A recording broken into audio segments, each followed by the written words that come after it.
Benedict de Spinoza was born on November 24, 1632, and died on February 21, 1677. He was a Dutch Jewish philosopher and one of the foremost exponents of the 17th century rationalism. Spinoza grew up in a Portuguese Jewish community, and his parents were among many Jews who were forcibly converted to Christianity, although they practiced Judaism in secret. Growing up, Spinoza was a star pupil in the classroom. He was intellectually gifted, but at the age of 17, he was forced to cut short his formal studies to help run the family's importing business. On July 27, 1656, Spinoza was excommunicated for monstrous deeds and abominable heresies. During his exile, which would last the remainder of his life, he wrote Ethics, Man and His Well-Being, and a compendium to Hebrew grammar.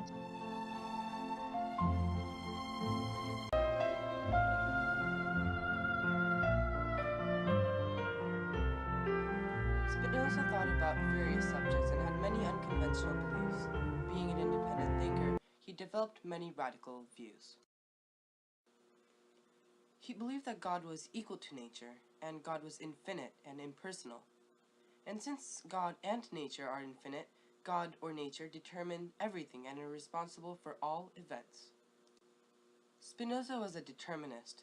According to him, free will doesn't exist in the traditional sense and appears to exist only because humans are incapable of understanding why they want to do something. That is, God decides everything that happens to you, both positive and negative. Spinoza was against Descartes' dualism, which stated that the mind and body were different. Spinoza believed in neutral monism, saying that everything is made of the same things, and the mind and body are only different ways of interpreting this neutral element. Throughout his life, Spinoza wrote quite a few books. He wrote The Principle of Descartes' Philosophy, a short treatise on God, man and his well-being, on the improvement of the understanding, Tractatus Theologico-Politicus, and The Ethics. The Ethics was his most important work in his entire philosophy. We will now focus on the ethics. There are 5 main parts of the ethics. In order, they are religion, the human being, knowledge, action versus passion, and virtue and happiness.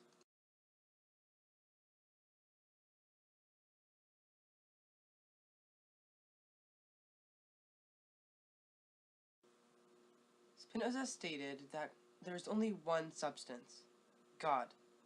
Everything is part of God's attributes, or everything is made of some aspects of God, whether it be an object like a house, grass, or the sun.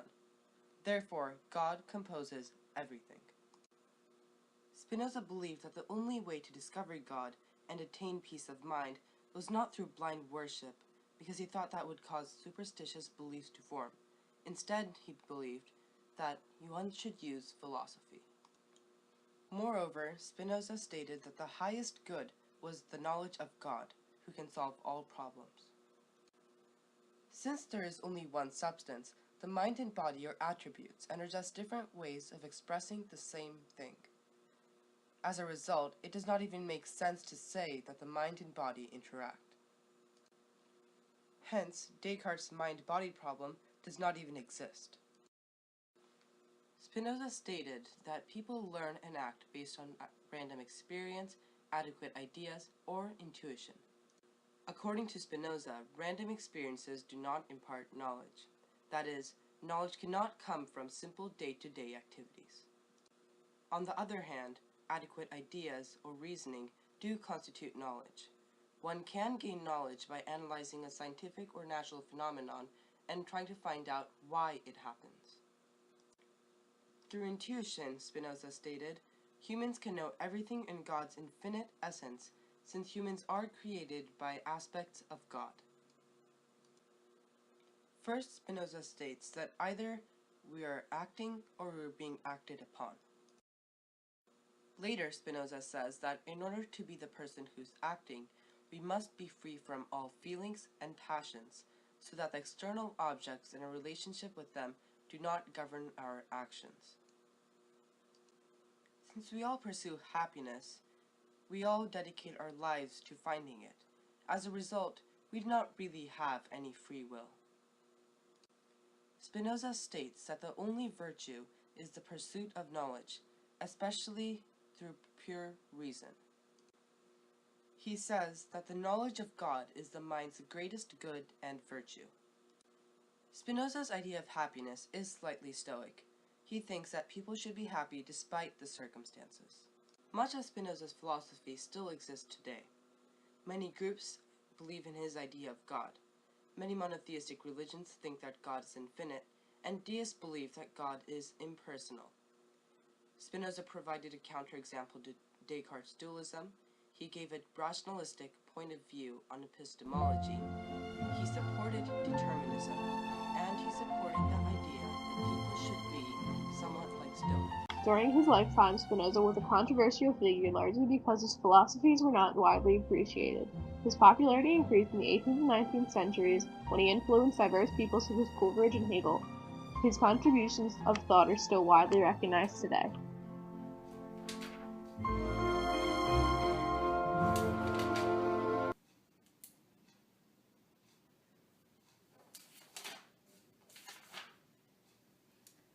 Further conceived that a stone, while continuing in motion, should be capable of thinking and knowing that it is endeavoring as far as it can to continue to move, such a stone, being conscious merely of its own endeavor and not at all indifferent, would believe itself to be completely free, and would think that it is continued in motion solely because of its own wish. This is that human freedom, which all boast that they possess, and which consists solely in the fact that men are conscious of their own desire, but are ignorant of the causes whereby that desire had been determined.